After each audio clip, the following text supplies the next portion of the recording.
বোয়াল মাছের তেল ঝাল এইভাবে অবশ্যই একবার বাড়িতে রান্না করে দেখুন। রবিবারের মেনুতে এই বোয়াল মাছের তেল ঝালই থাকবে। নমস্কার বন্ধুরা, দুর্গাস ব্লগে আপনাদের অনেক অনেক স্বাগত। আমার আজকে নিউ রেসিপি বোয়াল মাছের তেল ঝাল। এর জন্য নিয়ে নিয়েছি আলু, পেঁয়াজ আর টমেটো কুচি, আর নিয়ে নিয়েছি এর একটা পেস্ট করব আদা, শুকনো লঙ্কা, জিরে গুঁড়ো আর ধনের গুঁড়ো, এর একটা পেস্ট করে নেব। কড়াইতে সর্ষের তেল দিয়ে ওর মধ্যে বোয়াল মাছটা আমি আগে থেকে নুন, হলুদ আর কাঁচা সর্ষের তেল, সামান্য কাঁচা সর্ষের তেল দিয়ে ম্যারিনেট করে রাখতে হবে। দিয়ে এটাকে ভাজতে দিয়ে দিয়েছি। দেখুন বন্ধুরা, এটার কিন্তু কোনো তেল ছিট করছে না, কারণ আমি ওই যে কাঁচা সর্ষের তেল দিয়েছিলাম ম্যারিনেট করার সময়, তো ওর জন্য কোনো তেল ছিট করছে না। আপনারা কিন্তু এই টিপসটা অবশ্যই ফলো করতে পারেন, নাহলে বোয়াল মাছে প্রচণ্ড তেল ছিটকোয়। ঢাকা দিয়ে ভাজতে হয়। দেখুন আমার এখানে কিন্তু কোনো ঢাকা দিয়ে ভাজতে হচ্ছে না। ভালো করে উল্টে পাল্টে ভেজে নেব হালকা লালচে করে। আমার রান্না যদি আপনাদের ভালো লেগে থাকে অবশ্যই লাইক, কমেন্ট, শেয়ার করে দেবেন, সাবস্ক্রাইব অবশ্যই করে দেবেন, নোটিফিকেশন বেলটা অন করে দেবেন। এরকম নতুন নতুন ভিডিও চাইলে সবার প্রথমে যেন আপনার কাছে পৌঁছায়। আমার মাছগুলো ভাজা হচ্ছে, ও ভালো করে ভাজা হয়ে গেছে। এরপরে মাছগুলো আমি তুলে নেব। ওই তেলের মধ্যে জিরে, তেজপাতা ফোড়ন দিয়ে দিলাম, সাদা জিরে, তেজপাতা ফোড়ন দিয়ে আলু আর পেঁয়াজ যে কুচি করে রেখেছিলাম সেটাকে দিয়ে ভেজে নেব, হালকা লালচে হবে। তারপরে আমি টমেটো কুচিটা এর মধ্যে দিয়ে দেব। টমেটো কুচির কাঁচা গন্ধটা চলে যাওয়া পর্যন্ত এটাকে হালকা ভেজে নেব।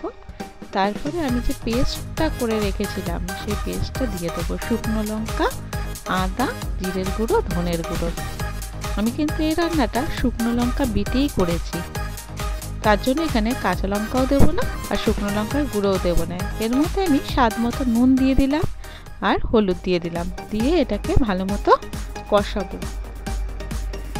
একটু খুন্তি দিয়ে টমেটোগুলো একটু ভেঙে ভেঙে দিতে হবে, যাতে মশলার সাথে ভালো মতো করে মেখে নেয়। বাটি দেওয়া জল একটুখানি দিয়ে দিলাম। খুব ভালো করে মশলাটা কষাতে হবে, দেখবেন মশলা থেকে তেলটা ছেড়ে আসবে। ঠিক সেই সময় আমি এখানে একটু উষ্ণ গরম জল করে নিয়েছি। রান্নায় সবসময় গরম জল ইউজ করবেন, রান্নার স্বাদ তাতে খুব ভালো হয়। এবার আমি এর মধ্যে এই গরম জলটা অ্যাড করে দেব।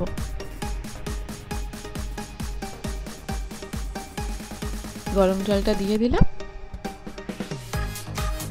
আমার ঝোলটা খুব ভালো মতো ফুটতে দিতে হবে। খুব ভালো মতো ফুটে গেলে তারপরে আমি নিয়ে নিয়েছি এখানে এলাচ, দারচিনি, এর একটা পেস্ট করে নেব। এটা গরম মশলা হিসাবে আমি এটাকে ইউজ করলাম। ঝোলটা ভালো মতো ফুটে গেছে, ওর জন্য মাছটা এর মধ্যে আমি দিয়ে দিলাম। দিয়ে সামান্য কিছুক্ষণ ফুটিয়ে নিতে হবে। আমার রান্না যদি আপনাদের ভালো লেগে থাকে অবশ্যই শেয়ার করে দেবেন, যাতে অন্য লোকেও এটা দেখতে পায়। প্লিজ প্লিজ আমার চ্যানেলটাকে সাবস্ক্রাইব করবেন আপনারা।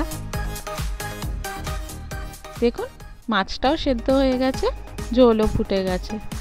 আর আমি যে গরম মশলাটা করে রেখেছিলাম ওর মধ্যে ঝোলটা দিয়ে আমি ওটা দিয়ে দিলাম ওর মধ্যে, আর সঙ্গে সঙ্গে কিন্তু গ্যাসের ফ্লেমটা বন্ধ করে দিয়েছি। দেখুন কালারটা কি সুন্দর এসছে। এর মধ্যে আমি ধনেপাতা কুচি ওপরে ছড়িয়ে দেব। দারুণ দেখতে লাগবে কিন্তু। অবশ্যই এইভাবে একবার রান্না করবেন। এইভাবে রান্না করলে আপনার কাছে কিন্তু বারবার বায়না করবে এরকমভাবে রান্না করে দেওয়ার জন্য বোয়াল মাছ। Thank you.